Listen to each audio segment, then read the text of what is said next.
a chance today or this week, but have you looked at Ole Miss's defense at all during the bye week? Yeah, I think the first two days last week we kind of worked on stuff that we need to get better on fundamental wise, and then started working on Ole Miss a little bit last week.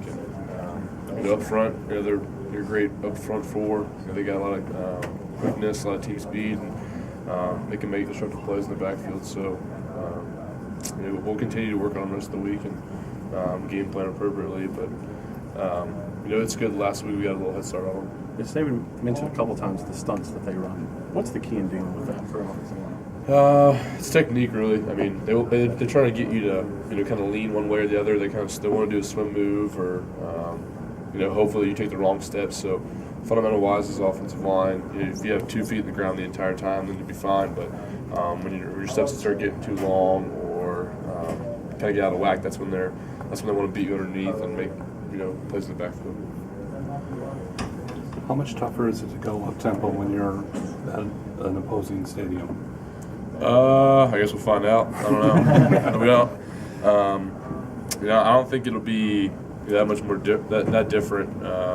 Obviously the communication's got to be critical, especially with being on the road and SEC games, a lot of atmosphere. But I think that's what we're going to work on all week. I think Coach always does a great job of getting crowd noise a couple days before the game, so we can get used to that. So just something we'll keep working on all week. I'm going to guess that the false starts came up a little bit last week. What was that? I'm going to guess that the false starts came up a little bit last week. Yeah. So we're going to have to work on that, obviously. But we've been good, all last week for that. So I think we'll be fine. How's a guy like Dominic Jackson? At first, you come from a different offense. He's kind of like, I think he was the wing T or something when he was running in JUCO or where he came from before. So it's just kind of a different transition for him. So all summer long, you've been trying to learn the playbook, and then we're working him at right guard right now. He plays tackle too, but he's just a big guy. He's got long arms and he can bend well. Comes off the ball, so he's progressing fine, and he's been in there trying to learn the playbook every day with Coach Cristobal. I know we like to talk about bulletin board material and how much it affects a game. How much does that stuff actually factor in when you guys are preparing for an opponent? What do you mean? Like when a team guy from another team says something or something like that, you guys hear about it? I don't know. I mean, Coach Cochran used it as motivation stuff, but I mean, we don't really say that kind of stuff, so it doesn't bother us.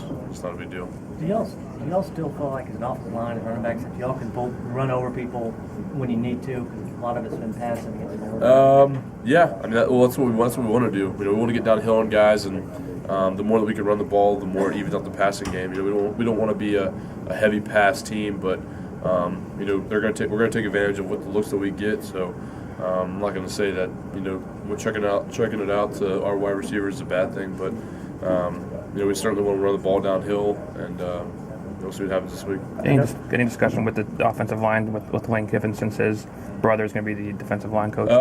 Actually, it's been pretty quiet. Nothing about that actually at all.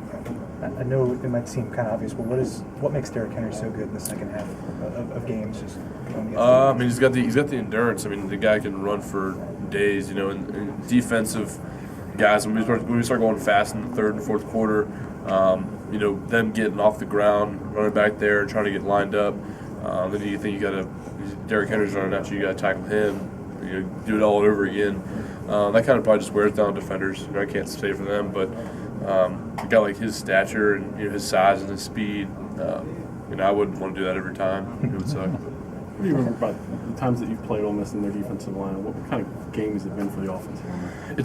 It's been tight. I mean, it's my fourth year now, and I think every game we played them pretty tight. They've always had great up front guys, and they've always come out and given us their best shot. So going into the game knowing that we got to bring our best game, and we have a great week of practice. Probably more than half this team hasn't been to Ole Miss before, since you guys played them 2 years in a row here. What do you remember about playing? I've never been there either. It was my freshman year, I guess, when they traveled there, so I didn't travel. And from what I've heard, it's a loud place, and you understand college game day is going to be there, so it's going to be a loud environment. But we're used to playing in loud environments. Anywhere we go, it's going to be loud, so it shouldn't be that big of a deal. And just get out there to communication this week, and we'll be fine. I guess this is kind of similar to maybe last year going to A&M, kind of with that huge game atmosphere. I mean, do you have to kind of withstand kind of an emotional first few minutes on the field? I mean, yeah, obviously, when you're running out there, everybody's you're getting 100,000 boos. But that's awesome for us. That's the kind of stuff that you come here for. It's kind of to go into somebody else's backyard and beat them is great. And, those are the kind of games you want to come play. But it's not about them. It's about what we do as an offense, and that's gonna be the focus this week.